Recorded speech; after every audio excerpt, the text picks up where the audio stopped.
Hello बच्चों, चलिए प्रश्न को पढ़ते हैं और समझते हैं। माना समुच्चय ए जिसके अवयव हैं 1, 2, 3 तथा समुच्चय बी जिसके अवयव है हमारे पास 1, 3, 5।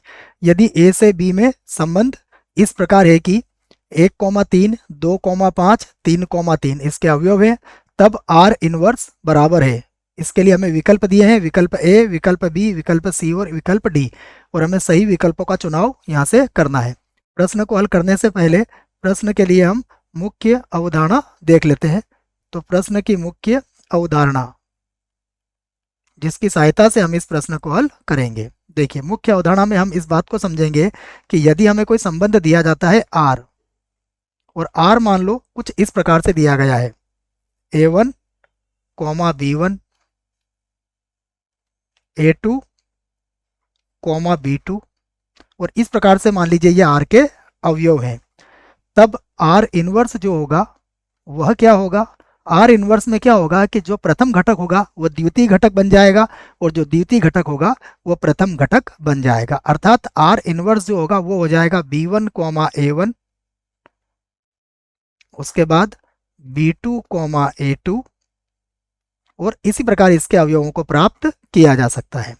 अब चलिए, हमें प्रश्न में जो दिया है हम उसे लिख लेते हैं। देखो, सबसे पहले प्रश्न में हमें दिया है समुच्चय ए, तो मैं समुच्चय ए को लिख लेता हूं। देखो, समुच्चय ए के अवयव हैं 1, 2, 3।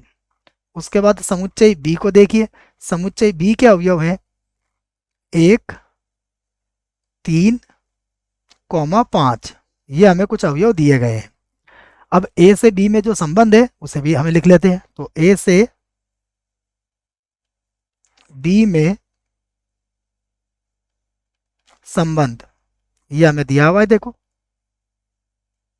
तो ए से बी में जो संबंध है उसे हम आर से व्यक्त करेंगे, और ये हमें क्या दिया हुआ है, ये दिया हुआ है 1, 3, उसके बाद है 2, 5,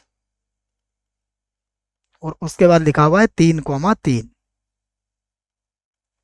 यह हमें ए से बी में संबंध दिया हुआ है। अब हम इसका प्रतिलोम या फिर आर इनवर्स ज्ञात करते हैं यहाँ पर। तो देखो, अब हम इसका आर इनवर्स या प्रतिलोम ज्ञात करेंगे। तो देखो, इसका आर इनवर्स कितना हो जाएगा, ये 1, 3 है तो ये क्या बन जाएगा 3, 1। ये 2, 5 है तो ये क्या बन जाएगा 5, 2। यहाँ पर 3, 3 है तो ये क्या बन जाएगा 3, 3। तो यह हमें आर इनवर्स हमें मिल चुका है। अब देखते हैं हमारा कौन सा विकल्प सही है। तो देखो, यह विकल्प हमारा सही नहीं है, यह विकल्प भी सही नहीं है, यह विकल्प भी सही नहीं है। अर्थात इनमें से कोई नहीं विकल्प हमारा क्या होगा, सही विकल्प होगा। आशा करता हूँ बच्चों आपको इस प्रश्न का उत्तर समझ में आया होगा। धन्यवाद।